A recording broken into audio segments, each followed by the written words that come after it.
You ever have a morning where you think you're about to just sip your coffee and watch the sunrise, but the universe says, nah, let's make it interesting? Yeah, that was me. Standing on my porch, pink sky above birds, arguing in the trees, and bam, out of nowhere, a bulldozer roars onto my driveway like it's auditioning for a demolition derby. I'm talking gravel, flying coffee mug, shaking in my hand, and this neon vested guy at the wheel who looked like he'd lost a bet and had to play villain for the day. Not even in my weirdest dreams did I see this coming. But dreams don't tear up concrete, only Karen does that. There she was, clipboard in hand, haircut sharp enough to slice bread, giving the orders like she owned the street. I swear she recited the HOA rules with a Broadway flourish non-conforming aggregate slope, not compliant color, too bold. She said color like it was a dirty word. Then the bulldozer lunged again, carving off another hunk of what used to be my perfectly innocent driveway. Dust clouded the whole block. Across the street, Mr. Hawkins raised his newspaper like he was in a riot, while a wind chime down the block rattled its own little protest. I did what any sane person would do, yelled, "Hey," in that neighborly way. That means, "Are you absolutely out of your mind right now?" The driver paused just long enough for me to get out half a sentence, then fired up the engine like he was allergic to silence. And that's when Grandpa showed up. Picture this old flannel pajama pants, white undershirt slippers that have seen actual combat, and a shovel slung like a sword. He storms out, eyes blazing, and just plants himself right between the bulldozer and what's left of our driveway. If that tin rhino takes one more bite, he booms, "I'll make you regret it forever." And he points that shovel at Karen, then the bulldozer, then up at the sky for good measure. Geometry of intimidation, I guess. Karen didn't flinch. "Sir," the HOA approved a compliance correction, she says, smiling, like she'd never once thanked a stop sign for stopping. "We're removing your illegal driveway before it depreciates property values. You should be thanking us." You know the type. I swear if she could fine us for blinking, she would. Grandpa didn't back down. He just leans in and whispers, "Check the binder."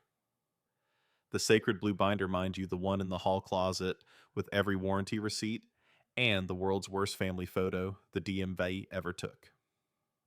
So I sprint inside papers, flapping binder right where it always is perched on paint swatches in a jar of screws with more mysterious cousins than actual screws.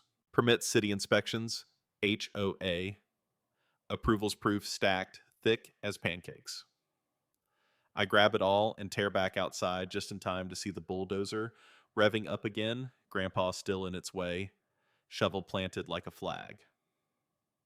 The driver hesitates, probably reconsidering his life choices in the face of Grandpa's legendary farm stare, the one that says, "I've survived droughts and locusts.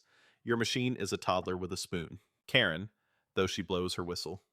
Yes, a whistle like she's starting a parade. "Proceed," she trills. I start waving papers, yelling, "Wait." I read off the approvals legalese, tripping me up, hands shaking. Karen flips through the pages at light speed, barely looking. "These are outdated," she says, tapping a date that absolutely isn't. "Guidelines updated, bright driveways are out. Subdued tones only." "Our driveway is beige," I protest. She deadpans. "It's a loud beige." Grandpa lets out this laugh, no joy in it. "A loud beige," he repeats like he's tasting spoiled milk. The neighbors start gathering the twins, filming Mrs. Alvarez whispering, "Is that legal?" Mr. Hawkins chimes in about a guy who fought City Hall and lost his backhoe. The sun rises spotlight on the chaos, and Karen snaps a selfie with the bulldozer for the newsletter. Things escalate. The bulldozer lurches forward. Grandpa smacks it with his shovel, rings out like a dinner bell. "One more inch," he warns, "and I pour you a tomb you can't imagine." The driver shrugs, but when he digs again, suddenly the machine hits something that doesn't sound like concrete. Metal hard, almost angry. Grandpa frowns. "That's not us," he mutters. Karen rolls her eyes. "It's probably your illegal rebar." Grandpa shakes his head. Rebar doesn't scream when you touch it. He crouches hand to the ground like some old tracker in a cowboy movie. What did we build over kid, as if I'd know I was 8 when the driveway was poured? The driver keeps digging sparks shooting out like the 4th of July through a tantrum. Karen clipboard in the air announces, "Once we remove your slab, we'll lay approved stone. You'll get the invoice." Grandpa snorts. "Is that like a rock that pays taxes?" He turns to the crowd. "Anybody here, vote for rocks." The twins cheer for chaos. Mrs. Alvarez starts selling muffins. Capitalism never sleeps. Grandpa tells me, "Get the camera." The old camcorder, battle-scarred and loyal. "Always document the insanity," he says. Future historians will need context. Bulldozer takes another bite. Sparks again, metal on metal. The driver calls out, "There's metal under here." Like a plate. Big one. Karen waves it off. No flags, no problem. Grandpa, though his eyes narrow, a plan forming. "Ma'am," the driver says, "I need clearance." Karen just says, "The HOA will take responsibility." I could feel the tension in the air like a summer storm rolling in. After all that, Grandpa sits at the table, dipping toast in his coffee. Illegal in at least 9 states, but exactly what he'd do. I'm still rattled. Karen, meanwhile, struts around the next day like she's auditioning for Dictator of the Year. Half the neighborhood is watching, pretending to garden or sweep invisible dirt. Karen proclaims nonconforming structures must be corrected for the good of the community. The neighbors roll their eyes so hard, I'm surprised nobody strains a muscle. Then begins the paperwork war. I roll out every permit stamped, signed, legal. Karen breezes through, says outdated. Superseded last month by new standards. Grandpa barks, ratified by who? Karen beams the board. Mrs. Alvarez pipes up, "You're the board." Karen glows. Exactly. Streamlined decision making. Grandpa mutters, "Streamlined dictatorship." She brandishes a pamphlet rules written like she was hopped up on caffeine. Driveways must be gray doors, earth tones, lawns a very specific green. Grandpa holds it like it's radioactive. "You're telling me my driveway is illegal because it's beige," Grandpa says. Karen corrects, loud beige. Very disruptive. One of the twins shouts, "Your driveway is louder than my Xbox." But beneath the laughs, it's clear Karen is rewriting the rules for herself. Then Grandpa plays his ace, assigned approval, with Karen's own initials. "Forgery," she cries. Neighbors gasp. Grandpa shakes his head. "Lady, the only thing forged here is your common sense." Karen, unfazed, finds us $500 a day, slapping the ticket on our mailbox. That's when Grandpa's face changes, not fear, but that glint he gets before chaos breaks loose. He leans in. "Get the cement bags," for what I ask. "Counter compliance?" He grins. "She wants to play with concrete. Let's show her what happens when the old man mixes the rules." If you've never seen Grandpa on a mission, let me tell you, it's like watching a general plan D-Day with garden tools. We stage our driveway like a theater set. Grandpa sketches battle plans on butcher paper, drawing our house and Karen's SUV boxy smug marking exactly where she loves to park across our property line. He talks about educating her car, not hurting it. He calls Larry at the supply yard, arranges for curved forms for my garden, and preps for a midnight pour. That night, we work with the care of wedding planners. Planter boxes labeled with words like patience, mercy, compliance, and just for luck, Karen. The Labrador supervises. Karen paces the sidewalk, ranting into her phone, but can't quite see what we're up to. The ground beneath the old plate thumps now and then like history knocking. At dawn, the new concrete gleams right where Karen loves to park. And right on cue, she rolls and parks, her luxury SUV with a flourish heels, clicking clipboard, waving. City inspectors arrive, public works, utilities, even a mystery van with a spinning yellow light. Karen launches into her non-compliant driveway speech. An inspector taps the exposed plate. "That's not on any of our maps," he mutters. Karen pounces, unregistered, unsafe, non-compliant. The inspector isn't buying it. "Ma'am, you're HOA, not the city." That stings, but she recovers. Meanwhile, Grandpa checks the concrete around Karen's tires.